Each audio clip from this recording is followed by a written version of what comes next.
Hello friends, welcome to my channel. ഇന്ന് ഞാൻ ഉണ്ടാക്കാൻ പോകുന്നത് ബനാന ബ്രെഡ് പോക്കറ്റ് ആണ്. വളരെ ടേസ്റ്റി ആയിട്ടുള്ള ഒരു സ്നാക്ക് ആണ്. കുട്ടികൾക്കൊക്കെ ഒത്തിരി ഇഷ്ടമാവട്ടെ ഈ ഒരു സ്നാക്ക്. ഇപ്പോൾ നോമ്പൊക്കെ ആയ സമയത്ത് നമുക്ക് ഉണ്ടാക്കിയെടുക്കാൻ പറ്റുന്ന നല്ലൊരു സ്നാക്കാണ്. അപ്പോൾ ഇതെങ്ങനെയാണ് ഉണ്ടാക്കിയെടുക്കുന്നതെന്ന് നോക്കാം. അതിനായിട്ട് ഒരു പാൻ വെച്ച് അതിലേക്ക് 1.5 ടീസ്പൂണോളം ബട്ടർ ഇട്ട് കൊടുക്കുന്നുണ്ട്. ബട്ടറിന് പകരം നിങ്ങൾക്ക് നെയ്യ് ചേർത്ത് കൊടുക്കണമെങ്കിൽ നെയ്യായാലും മതി കേട്ടോ. എന്നിട്ട് അതിലേക്ക് വേണ്ടത് 3 ടേബിൾ സ്പൂൺ നാളികേരം ചിരകിയതാണ്. എന്നിട്ട് നാളികേരം ഒന്ന് ബട്ടറിലിട്ട് നന്നായി ഒന്ന് ഇളക്കി അതൊന്ന് ഒരു ബ്രൗൺ കളർ ആവുന്നത് വരെ നമുക്കൊന്ന് റോസ്റ്റ് ചെയ്തെടുക്കണം. അതിനുശേഷം അതിലേക്ക് കുറച്ച് കാഷ്യൂ നട്ട് ചേർത്ത് കൊടുക്കുന്നുണ്ട്. നിങ്ങൾക്ക് മറ്റേതെങ്കിലും നട്ട്സ് ചേർത്ത് കൊടുക്കണമെങ്കിൽ അത് കൂടെ ഈ ഒരു സമയത്ത് ചേർത്ത് കൊടുക്കാം കേട്ടോ.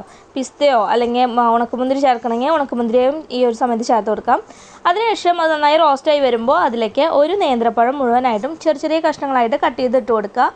അപ്പോൾ ചെറുതാക്കി കട്ട് ചെയ്യുന്നതുകൊണ്ട് തന്നെ പെട്ടെന്ന് അത് വെന്ത് കിട്ടാനായിട്ട് എളുപ്പത്തിലാണ് നമ്മൾ ചെറുതായിട്ട് കട്ട് ചെയ്ത് കൊടുക്കുന്നത്. എന്നിട്ട് നാളികേരവും അതുപോലെ പഴമൊക്കെ നന്നായിട്ടൊന്ന് മിക്സ് ചെയ്ത് കൊടുക്കുക.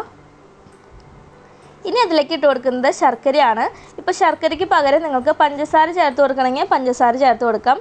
അത് ഓരോരുത്തരുടെയും മധുരത്തിൻ്റെ ഇഷ്ടത്തിനനുസരിച്ചിട്ട് അതിൻ്റെ അളവ് കൂട്ടും കുറയ്ക്കുകയും ചെയ്യാം കേട്ടോ. ഞാനിപ്പോൾ ഒരു 1/4 കപ്പ് ശർക്കര ഇട്ട് കൊടുത്തിട്ടുണ്ട്. ഇനി എല്ലാം ചേർത്ത് നന്നായി ഒന്ന് മിക്സ് ചെയ്ത് കൊടുക്കണം. എന്നിട്ട് ആ ശർക്കരയിലിട്ട് നന്നായി ഒന്ന് വിളയിച്ചെടുക്കുന്ന പോലെ വിളയിച്ചെടുക്കണം നമുക്ക്. അപ്പോൾ കണ്ടില്ലേ നമ്മുടെ മിക്സ് ഇവിടെ റെഡിയായി. ഇനി അതോടെ മാറ്റി വയ്ക്കാം. അതിനുശേഷം ബ്രെഡ് എടുക്കുക. അപ്പോൾ 2 പീസ് ബ്രെഡ് എടുത്തിട്ട് ഇതുപോലെ ഇങ്ങനെ യോജിപ്പിച്ച് വയ്ക്കാം. അതിനുശേഷം ഒരു മൂടി വെച്ചിട്ട് ഇതുപോലെ ഇങ്ങനെ നന്നായി ഒന്ന് അമർത്തി പ്രസ് ചെയ്ത് കഴിഞ്ഞാൽ നമുക്ക് 2 ബ്രെഡുകളും നന്നായിട്ട് ഇങ്ങനെ ഒന്ന് യോജിച്ച പോലെ കിട്ടും. ഒരു ബണ്ണ് പോലെയായിട്ട് നമുക്ക് കിട്ടും. ഇങ്ങനെ സീൽ ചെയ്ത പോലെ കിട്ടും കേട്ടോ. അപ്പോൾ നമ്മൾ ഡ്രൈ ആയിട്ടുള്ള കുറച്ച് ദിവസമായിട്ട് ഇരിക്കുന്ന ഒരു ബ്രെഡ് എടുക്കുകയാണെങ്കിൽ അതിങ്ങനെ ഡ്രൈ ആയിട്ട് പോവും. അപ്പോൾ പൊട്ടി പോവാൻ സാധ്യതയുണ്ട്. ഫ്രഷ് ബ്രെഡ് ആകുമ്പോൾ നന്നായിട്ട് സീലായിട്ട് കിട്ടും കേട്ടോ. അപ്പോൾ സീലായി കിട്ടിയില്ലെങ്കിലും കുഴപ്പമൊന്നുമില്ല. ഇതുപോലെ ഇങ്ങനെ മൈദ വെച്ചിട്ട് മൈദയിൽ കുറച്ച് വെള്ളം ചേർത്ത് മിക്സ് ഉണ്ടാക്കിയിട്ട് ആ മിക്സ് വെച്ച് ഒട്ടിച്ച് കൊടുക്കുക കേട്ടോ. അപ്പോൾ ഫുൾ അതിൻ്റെ അറ്റങ്ങളൊക്കെ ഒട്ടിച്ച് ഒരു ബണ്ണ് പോലെ ആക്കി എടുത്തിട്ടുണ്ട്. ഇനി ബാക്കി വരുന്ന ബ്രെഡ് പീസസ് നമുക്ക് ബ്രെഡ് ക്രംസ് ഉണ്ടാക്കാനായിട്ട് എടുത്ത് വയ്ക്കാം. അതിനുശേഷം ഒരു മുട്ട ഒരു ബൗളിലേക്ക് പൊട്ടിച്ചൊഴിക്കുക. എന്നിട്ട് ഒരു നുള്ള ഉപ്പ് കൂടി ചേർത്ത് നന്നായി മിക്സ് ചെയ്ത് വെക്കണം. പിന്നെ നമ്മൾ എടുത്ത് വെച്ചിട്ടുണ്ടായിരുന്ന ബ്രെഡിൻ്റെ പീസസ് ബ്രെഡ് ക്രംസ് ആക്കി എടുത്തിട്ടുണ്ട്. ഇനി എന്താ ചെയ്യേണ്ടതെന്ന് വെച്ച് കഴിഞ്ഞിട്ടുണ്ടെങ്കിൽ നമ്മൾ സീൽ ചെയ്ത് വെച്ചിട്ടുള്ള ബ്രെഡ് ഉണ്ടല്ലോ അത് മുട്ടയിൽ മുക്കുക.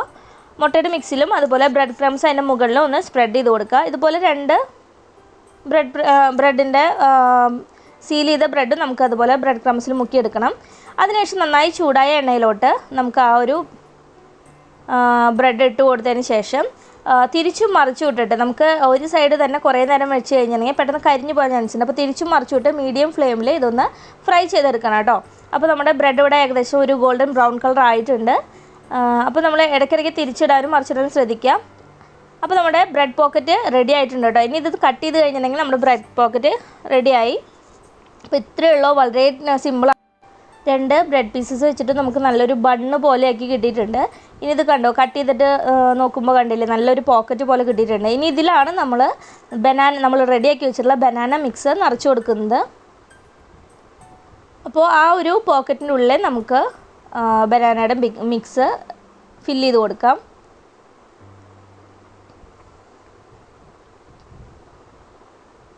കാണാൻ നല്ല ഭംഗിയാണ്, അതുപോലെ കഴിക്കാനും ഒത്തിരി ടേസ്റ്റാണ് കേട്ടോ. പുറമേ ആ ഒരു മുട്ടയിൽ നമ്മൾ കുറച്ച് ഉപ്പൊക്കെ ഇട്ടിട്ട് കോട്ട് ചെയ്തിട്ടുള്ളത് കൊണ്ട് തന്നെ നല്ലൊരു ടേസ്റ്റാണ്. പുറമേ ഒരു ചെറിയൊരു ഉപ്പിൻ്റെ ടേസ്റ്റും ഉള്ളിൽ നല്ല മധുരമായിട്ട് നല്ല ടേസ്റ്റുള്ള സ്നാക്കാണ്. അപ്പോൾ നിങ്ങളെല്ലാവരും ഇത് ട്രൈ ചെയ്ത് നോക്കുക. നിങ്ങൾക്ക് ഇഷ്ടപ്പെട്ട് കഴിഞ്ഞാൽ ലൈക്ക് ചെയ്യാനും ഷെയർ ചെയ്യാനും കമൻറ്റ് ചെയ്യാനും മറക്കരുത് കേട്ടോ. Thanks for watching.